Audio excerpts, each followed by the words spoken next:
the first thing I want to just ask is what sort of motivated you or touched you enough to come out here and pay tribute to Officer Horan and leave? I don't know if you left anything No, on the ground. love prayer. But Gotcha. what motivated me is I've lived in Greensboro for a while now. I currently work for High Point University, campus police and security. And before that, I used to work for Cone Health right up here down the road on Wesley. And I remember Officer Horan because sometimes he would come in to Wesley either transporting a person. I believe sometimes he'd work off duty there as an off-duty Greensboro police officer. I had a chance to talk to him a couple times, and it's not even been a year since Sergeant Nix was murdered. And you know, in my current working environment, I work with a lot of retired GPD, a lot of people that work for Winston-Salem, some work for the airport police, and you know, so you hear talking and you hear rumors, and you understand that it's not an easy job for these people to put on the uniform. And obviously in today's world, as you probably already have been told a million times today, is there's a lot of people against the police, and you know, all we can really do is just bond together and pray for those that need our assistance. I looked at Matthew, where it says, you know, blessed are the peacemakers, for they shall be called the children of God. And I believe this man was a Christian, and I believe he's with our Lord now. But that is secondary only to what he's done for the community, and that's obviously he was a Coast Guard veteran. He still was working for the reserves, and on top of that, working with the police department since 2017, I believe, and then even in 2018, winning an accommodation medal for saving the lives of, you know, 2 people while he was off duty vacationing over in, I believe it was Emerald Island. You know, such courage and dedication deserves at least a prayer and at least somebody to come and pay tribute to what he's done. So that's what motivated me to come out here. Sure. And you said you knew or you had met Officer Horan a couple times personally. I met him when he was working over at, well, sometimes he'd come in and off duty, or sometimes he would be transporting somebody. Sometimes Wesley Long would be the destination. And I worked there as off duty. I worked as a security officer over there. I worked in psychiatric security. And, you know, you get a chance to meet him, shake his hand, ask how he's doing before you had to get back on the road and go handle another call.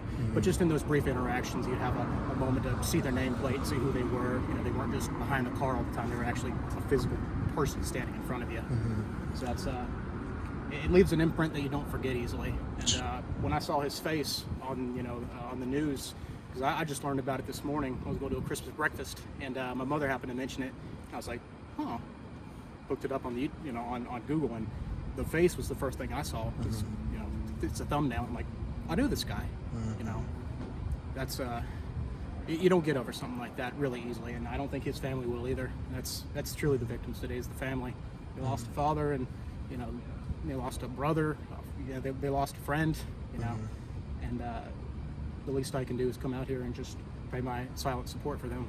Sure. My last thing is just how close does this touch to home for you, being that we had another officer, Dale Nix, tragically pass around the same time last year? Just kind of, does that make this more significant as well? Of course. I mean, Greensboro is a pretty large city, and you know, officers are killed yearly.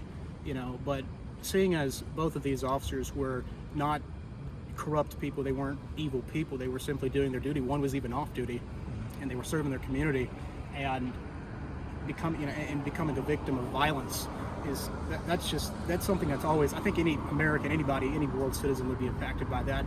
But more specifically on this, you know, the department I work for, I work with a lot of people who knew Officer Horan. My majors, my captains, my lieutenants.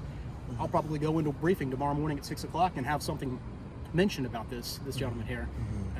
As a aspiring law enforcement officer myself, you know, I constantly have to remember this could be the end of me one day if I do make it to that far in life. And you know, it's not a calling that a lot of people are, and a lot of parents look at you and say you're foolish, you're goofy.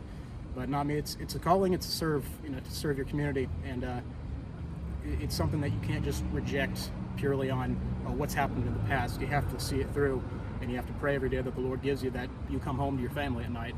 You know, unfortunately, this officer didn't, and that's what really, you know, that really touches me today. Is he went home to, you know, he went home to the Lord finally, but it was way too short. That's my thought on it. Gotcha.